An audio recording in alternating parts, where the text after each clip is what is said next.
L'horoscope du lundi 14 au dimanche 20 avril 2025. Salut les astro-curieux et je vous souhaite la bienvenue dans cette nouvelle vidéo d'horoscope avec quelques petits changements. C'est-à-dire que là je vais essayer de faire des formats un petit peu plus courts et de parler vraiment de l'horoscope en général. Et après je vais essayer de m'y tenir. Ça va être le temps que je mette un petit peu tout en place et que je sois de plus en plus à l'aise aussi avec les vidéos, mais de faire des petits horoscopes journaliers qui parlera du lendemain où je parlerai justement des mouvements de la Lune. Voilà, pour rentrer dans les détails. Vous savez que, enfin, je pense, pour ceux qui me suivent depuis le début et qui me connaissent plus en détail, j'aime bien tout ce qui est sur les mouvements de la Lune. C'est ce qui joue énormément sur nos émotions, sur notre caractère, sur nos relations, euh, au foyer, etc. Donc, pour aller faire bref, du coup, cette semaine, on va avoir pas mal de planètes qui vont changer de signe. On va avoir notamment le Soleil qui va, bon, ça arrive dimanche, c'est en fin de semaine, donc on est dans notre dernière semaine dans les énergies du Bélier.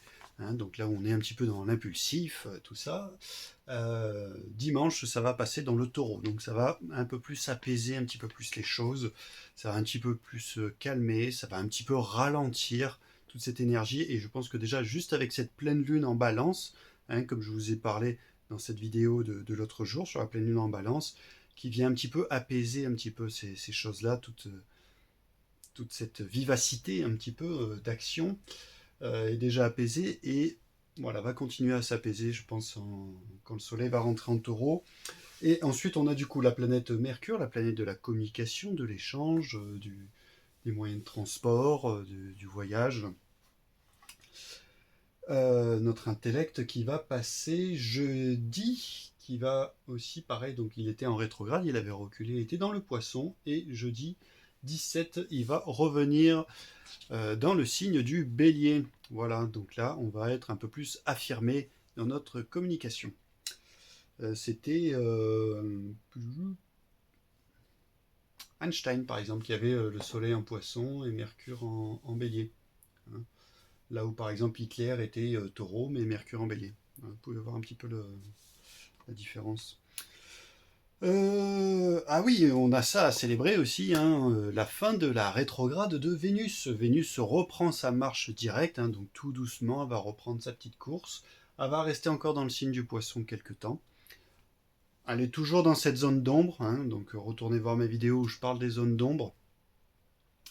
Si vous avez besoin que je vous redonne les dates, j'ai pas le papier là sous les yeux, mais je vous les redonnerai. Vous me mettez un petit commentaire.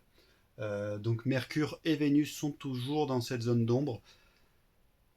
Mais voilà, disons que l'amour revient un petit peu, cette introspection a un petit peu pris fin, tous ces questionnements, toutes ces frictions dans les couples, voilà, peut-être fini de se séparer.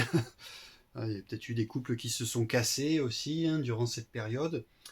C'est peut-être aussi le moment où ça va être peut-être la semaine où on va se dire ah putain j'ai fait une connerie, à l'envoyer chier, à aller foutre toutes ces affaires dehors, j'aurais peut-être pas dû.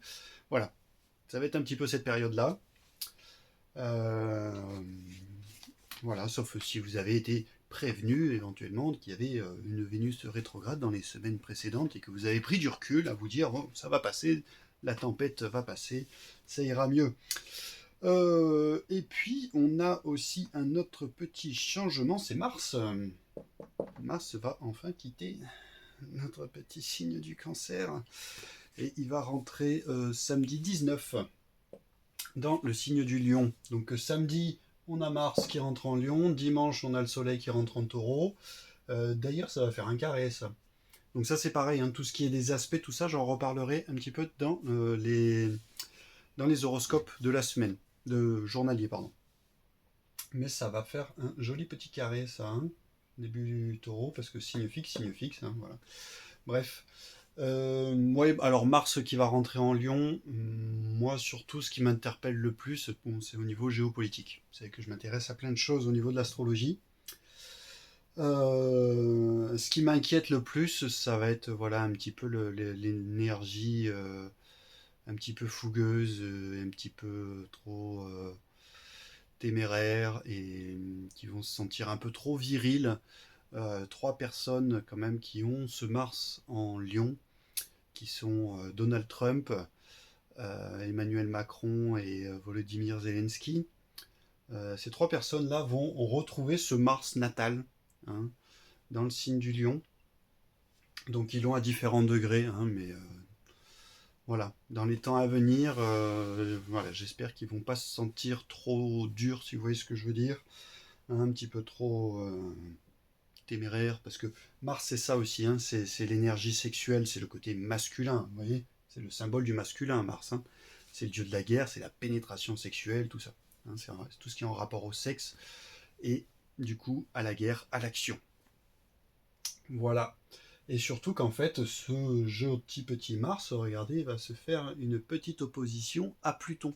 Pluton qui est la planète de la transformation, hein, c'est Hadès, d'accord. Là, on a Arès.